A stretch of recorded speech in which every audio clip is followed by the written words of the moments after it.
Salam manis tak akan habis, salam sayang tak akan hilang, buat semua pencinta karya saya. Pesan berupa tulisan itu, sangat familiar di era 80 hingga 90-an. Karena selalu tertulis di setiap cetakan komik Toko Punokawan, Petruk dan Gareng yang hits kala itu. Komik Punokawan sangat digemari masyarakat kelas bawah di era tersebut, khususnya anak-anak, karena menyajikan cerita bergenre humor horor. Ratusan judul buku masih mampu dicetak, meski komik luar negeri menggempur Indonesia. Meski pada akhirnya, masa keemasan komik humor horor yang mengadaptasi kehidupan masyarakat desa ini, tergerus zaman. Komik Punokawan muncul di awal 1980-an. Penulisnya Tatang Suhendra atau lebih familiar disebut Tatang S. Dia salah satu komikus Indonesia yang tangguh melawan gempuran komik luar. Tak banyak artikel yang mengulas biografi komikus ini. Namun untuk diketahui, komikus ini pernah tinggal di Jakarta Timur kawasan Buaran.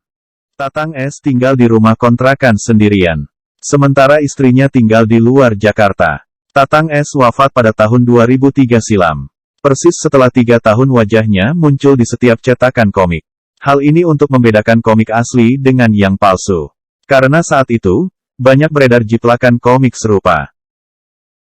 Komik Petruk Gareng sangat laris manis. Jangkauan distribusinya pun sampai ke perdesaan. Tak heran jika kemudian komik Punokawan karya Tatang S, laris manis dan banyak diterbitkan oleh sejumlah penerbit. Seperti Gultom Agency, Jaya Agency, Sandro Jaya, Cahaya Agency, dan Nur Agency. Sebenarnya, sebelum membuat komik bergenre humor horor, Tatang S membuat komik genre silat. Namun, cerita di dalam komik silat itu, diduga kerap plagiat karya komikus lainnya. Hingga akhirnya, Tatang S terjerat kasus hukum. Bahkan Ikatan Seniman Cergam Indonesia yang waktu itu dipimpin Yan Mintaraga, meminta aparat kepolisian menarik peredaran komik jiplakan karya Tatang S. Namun, Tatang S justru tak bergeming.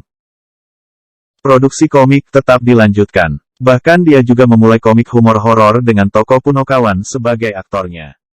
Punokawan sebagai representasi rakyat kelas bawah yang berperan menghibur, mengasuh, membimbing, dan menjaga para ksatria yang berkuasa. Tokoh Punokawan yang dikenal di komik itu, yakni Petruk dan Gareng. Namun tokoh seperti Bagong dan Semar, juga muncul meski tidak terlalu sering. Pada komik karangan Tatang S, tokoh Punokawan hadir untuk mereka sendiri bukan melayani para ksatria seperti dalam cerita pewayangan.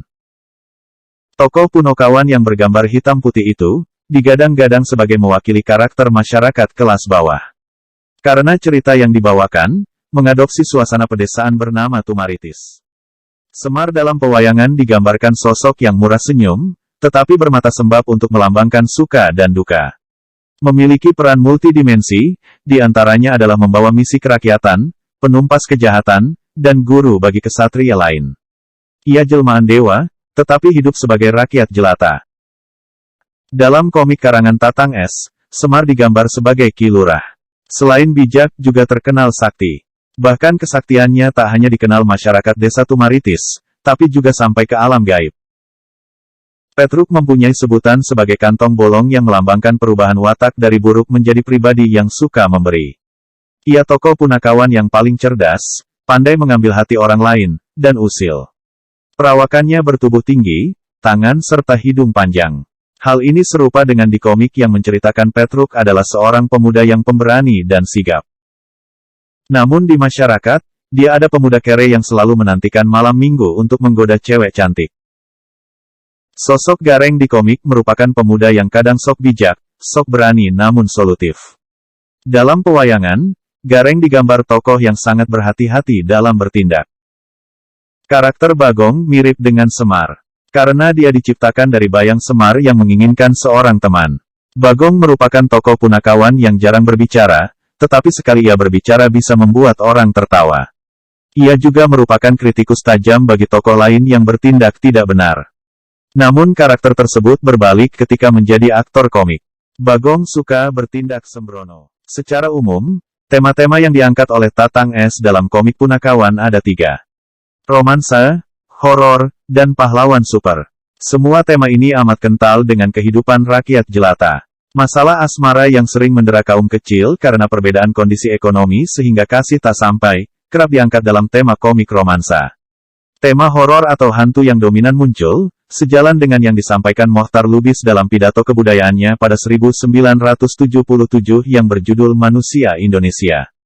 Menurutnya, salah satu ciri manusia Indonesia adalah percaya tahayul. Beberapa judul komik berusur horor humor, diantaranya Hantu Tukang Ojek, Ririwa, Hantu Darah Kotor, Pocong Slebor, Setan Emosi, Setan Perawan, Hantu Pohon Sawo, Dendam Mayat Busuk.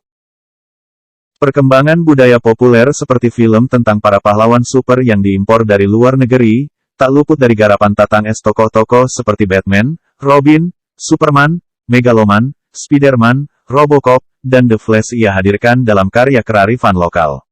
Sehingga muncul judul komik seperti Batman Tumaritis, Bisnis Cewek, Duo Jagoan, Ajal Cewek Merkurius, dan lain-lain yang tokoh utamanya tetap Petruk atau Gareng yang berkostum dan berkemampuan seperti para pahlawan super tersebut.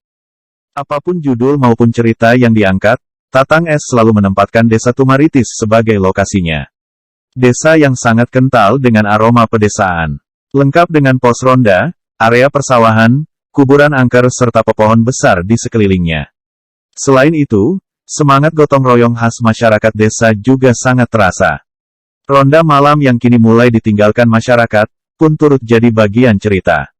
Tatang S meninggal pada 2003 akibat penyakit diabetes. Namun, seperti sapaannya yang khas, tak akan habis, tak akan hilang. Ia tetap diingat para pembaca karyanya.